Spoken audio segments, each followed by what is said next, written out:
Assalamualaikum warahmatullahi wabarakatuh. Perkenalkan, nama saya Respi Hadiansah dari kelas 12 IPA 2. Di sini saya akan mempresentasikan kebijakan politik dan ekonomi masa pemerintahan B.J. Habibie dan Abdurrahman Wahid. Kebijakan politik masa pemerintahan B.J. Habibie.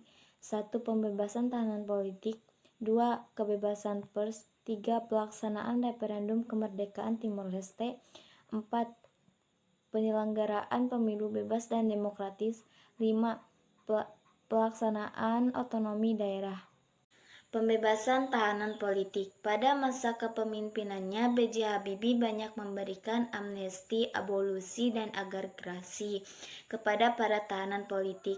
Di antaranya yang mendapat amnesti adalah tokoh-tokoh oposisi pemerintahan Orde Baru seperti Sri Bintang, Pamungkas Muchtar, Patmahan, dan Ki Haji Abdurrahman Wahid.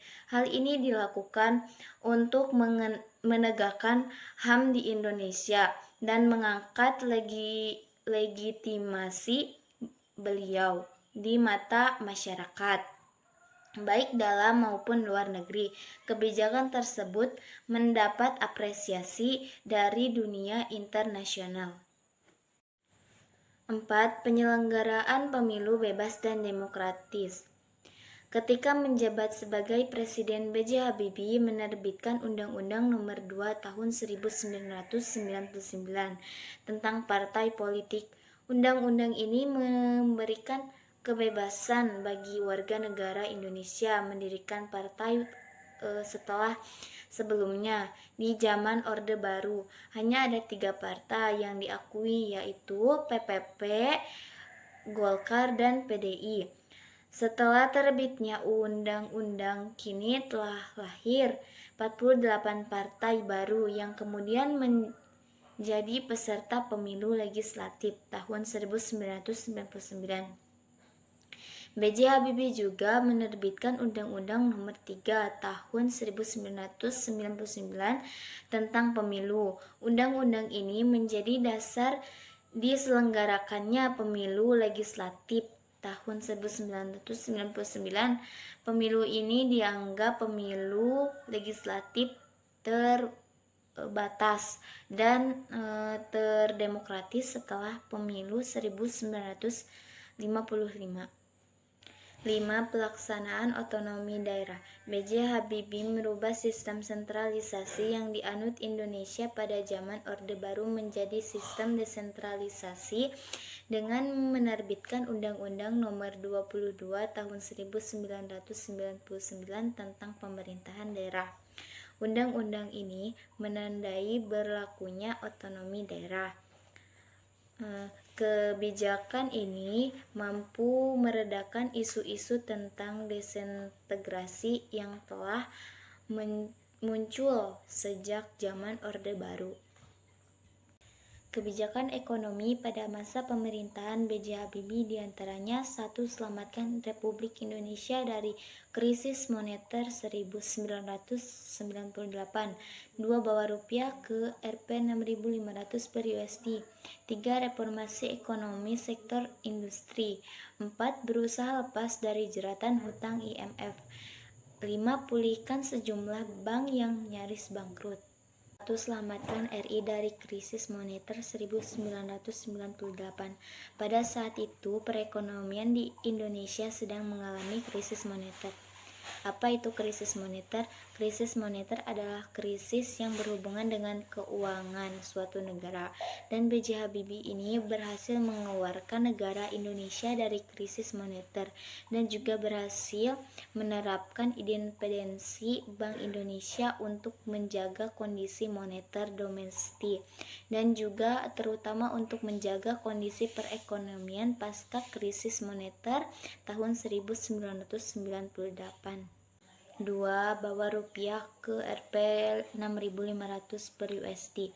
Apa itu USD? USD adalah nilai mata uang Amerika Serikat atau disebut juga dengan US dollar.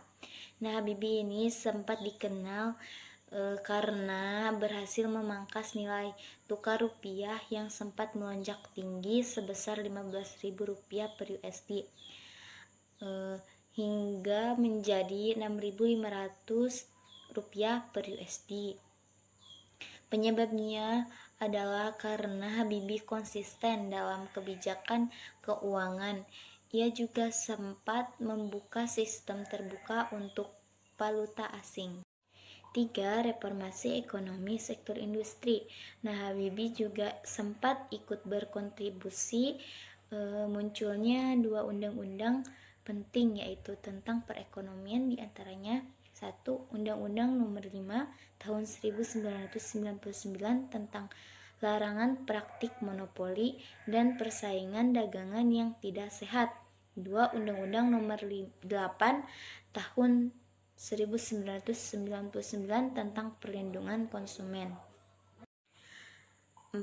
Berusaha lepas dari jeratan hutang IMF. Menteri Ristek era Bapak Soeharto ini juga ikut berkontribusi dalam membentuk lembaga yang menyelesaikan hutang luar negeri. 5. Pulihkan sejumlah bank yang nyaris bangkrut.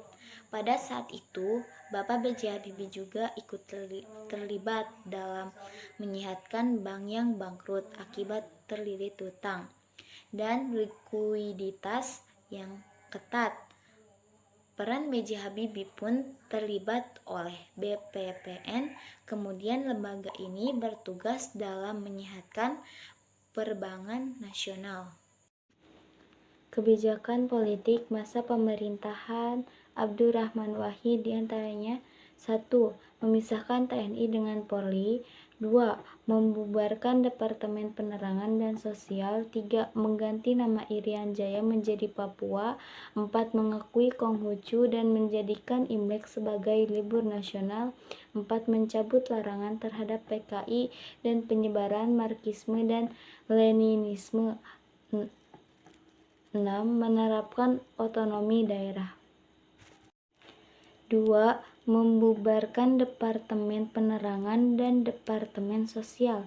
Dibubarkannya Departemen Penerangan dan Departemen Sosial karena oknum dari kedua lembaga tersebut kerap melakukan tindakan korupsi. 3. Mengganti nama Irian Jaya menjadi Papua. Mengganti nama Irian Jaya menjadi Papua itu karena kecintaan Gus Dur dan kita semua kepada sahabat semua dari Papua untuk berkomitmen menguatkan sisi kemanusiaan dan persaudaraan antara sesama anak bangsa pada tahun 1999. 4.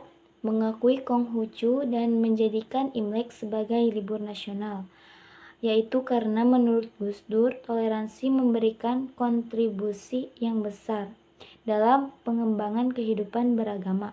Toleransi juga menjadi kebutuhan mendasar yang harus dibangun agar kehidupan berbangsa tidak mengarang disintegrasi.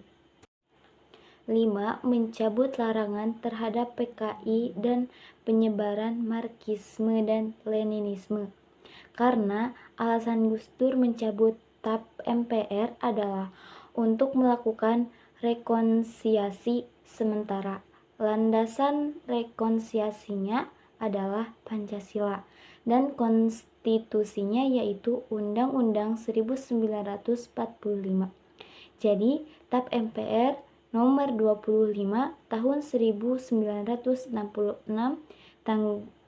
tentang larangan PKI meski dicabut karena berlawanan dengan Pancasila yang tertulis Bhinneka Tunggal Ika. 6. Menerapkan otonomi daerah. Maksudnya adalah Gus Dur menerapkan kebijakan-kebijakan yang lain selain yang sudah dijelaskan seperti menjalankan pemerintahan.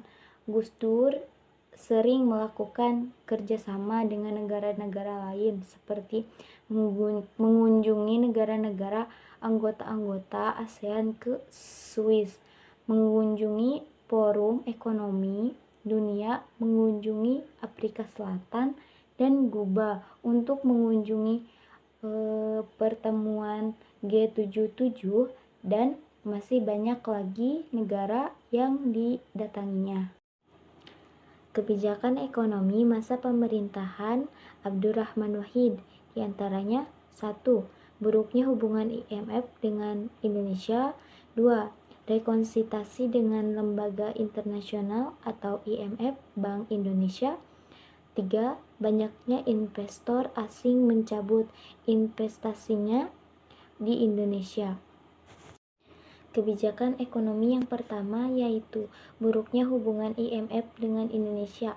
Maksudnya adalah dana impor internasional lahir dari sebuah kritis imperialisme yang semakin memburuk dan setelah menghasilkan perang pemerasan yang menindas rakyat seluruh dunia.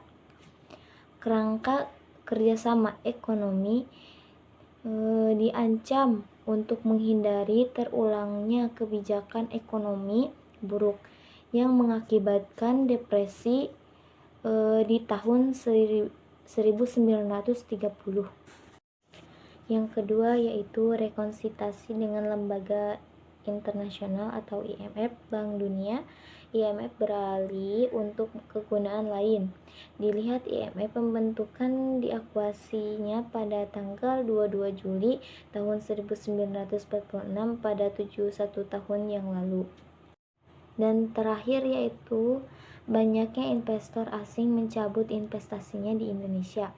Maksudnya, modal asing di Indonesia dapat membantu untuk pembangunan negara, untuk berdirinya perusahaan-perusahaan baru, sehingga adanya pemasukan berupa pajak, penghasilan penggarapan, tenaga kerja berpengalaman dalam perdagangan internasional atau ekspor impor.